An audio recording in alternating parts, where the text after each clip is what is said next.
Is the headline in New Orleans tonight certainly seems like ground zero for what may very well turn out to be the storm of our lifetime. At least one levee has broken in New Orleans. And with much of New Orleans now underwater, authorities are focused on search and rescue before it's too late. A storm on track to be the biggest hurricane ever to hit the United States. Hurricane Katrina forever changed my life. But more importantly, Hurricane Katrina completely changed the Coast Guard.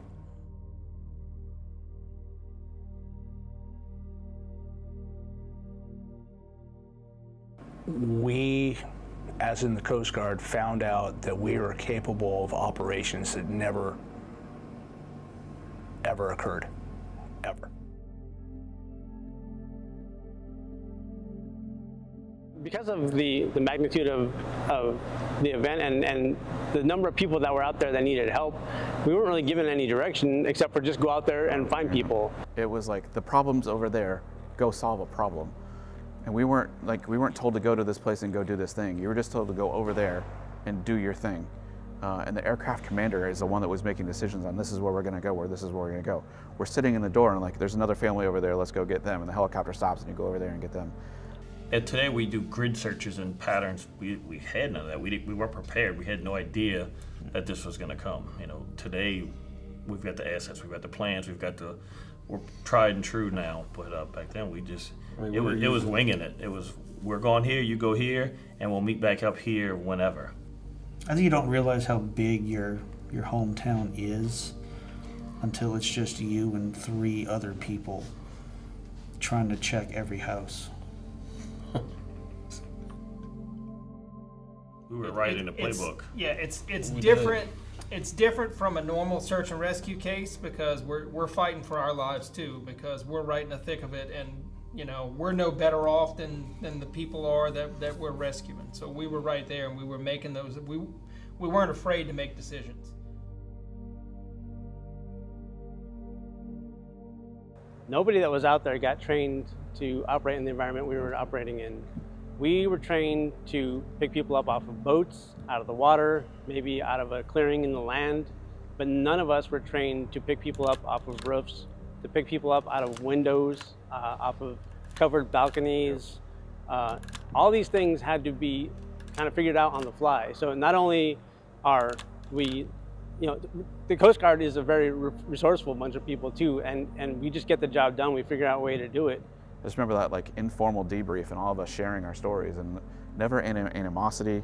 There was never like hard feelings about anything. It was always like, let's learn from this. Like, I learn from my mistake. Let's make this better. Let's do what we can, and just absolutely no training. Middle of operations, we had the AST shops, or we had other coasties run into hardware stores, buying chainsaws, axes. Anything that we could think would help us bust into roofs, because we started to realize there were people being trapped inside roofs. Most of us got a fire axe, which I used quite a bit. I busted through a few roofs and extricated a few people through the actual hole that I made through the roof. And but we'd never been trained on it. They had chainsaws for us, and I've never used a chainsaw for my life, ever in my entire life. And I basically got pulled aside and was given 30 minutes of training before I picked it up and went out on the helicopter. It's not like that anymore, but we very successfully did something that we never did with tools that we've never used before. We quickly prepared. You know, it wasn't after Katrina, everything recovered. We had hurricane trailers now with all of the generators and beds and water and MREs. We still have those same things in use today at our units that we have. We have the tools and the assets ready and a plan. We had no urban search and rescue. With today, you know, we're sending our members to training with flooded cities, houses. We're teaching them how to pull people off of roofs. We knew nothing about getting a chainsaw, cutting a hole in a roof to pull somebody out of the attic. We just figured it out. How to do it safely. We just knew how to drive boats and knew the area. Right. And when it came for Katrina, the Coast Guard was not prepared for this. No. So everybody on the outside, you know, they praised the Coast Guard for their response and what we did. And we, as the Coast Guard, have the innate ability to adapt to almost anything that's put in front of us, and however we have to do it, and that's what we all did. We weren't trained for any type of search and rescue, you know, off of a street, or, you know, going up to a hospital or whatever. We weren't trained for that. But since then, we've been able to take that, and the Coast Guard has taken all these lessons learned and has moved forward and continually progressing to kind of master this when we're called. I just remember sheets. That was the big deal. Like, people had sheets on the roof to show that there was like people in that house. Some people had taken the sheets and kind of rolled them up and like were trying to spell help on the top of it. Other people were like they would put, they make a number 4 of the sheets, so there was like 4 people in that house.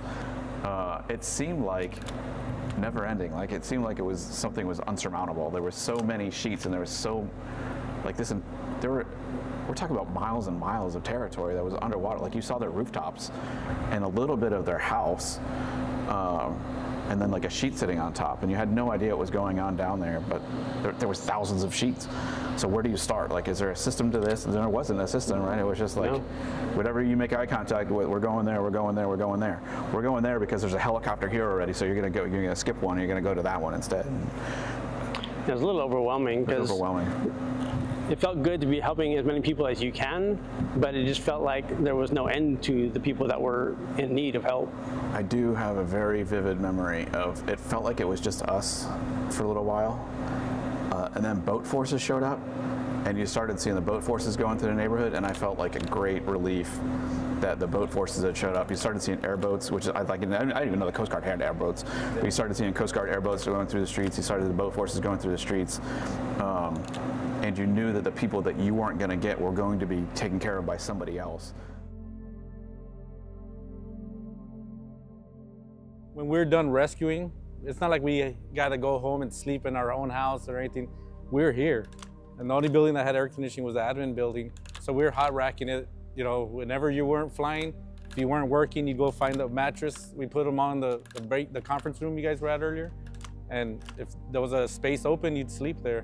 Pretty much all of everybody in the station probably slept in a room smaller than this one.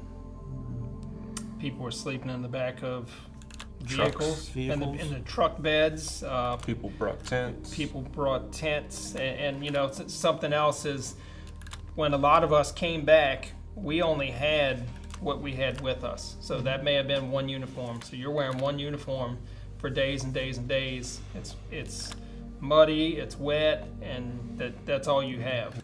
At the station itself, we didn't have, I don't think, the sewer, water, anything like that worked for at least a week. So you couldn't flush toilets, you couldn't do any of that. So I remember we didn't have potable water. The only way to go and take a shower was you had a 16.9 ounce water bottle, and that's literally pour it on yourself, clean, and that's what you had. But that was the only way we had to somewhat get clean and get prepared for the next day. I actually thought the hardest part was the downtime. The downtime between flights, when you try to sleep, as I said, all you see is rooftops when you close your eyes. So seeing families and seeing them reunited and their faces when they actually realized, everybody thought, to me, felt like they thought only their neighborhood was flooded. And it wasn't until we got airborne and started flying away that you could see them peering out the windows, and then they start crying because they're like, this isn't just my neighborhood, this is the whole city, you know? But seeing stuff like that, like just the faces of the people that you rescue, that was motivation enough to keep going. We were going out nonstop through that rescue mission, and when it started getting more into the recovery phase and the rescue was kind of over, the Coast Guard was able to just scale back a little bit, and they started trying to have other people that were coming in to take over for us, so then we could have a little bit of time off to not just, you know, for ourselves because we've been working so much, but then again, we lived here, so we had to take care of our houses and had to take care of our families, make sure everything was done. It wasn't until the texting started to come back in on cell phones that I was able to get a text out and find out where my wife was and that she was safe. And I don't even remember when that was. What did it feel like getting to see your wife again after such a long stretch?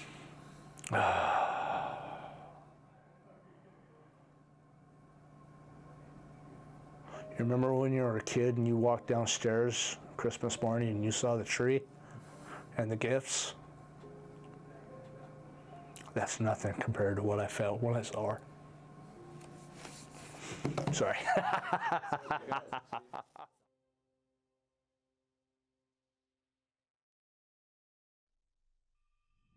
I mean, all of our families were out for the most part, but you know, most of us lost everything. Katrina, and then right behind Katrina was Rita, and we, you know, Rita mopped up the you rest. Didn't know where you were gonna go. Or we had a job to do. We got our job done, and we were so young. We didn't even think about it. Just do your job. But after it all slowed down, and you realized, all right, now I've got to find a place to put my young family. I've got to rebuild.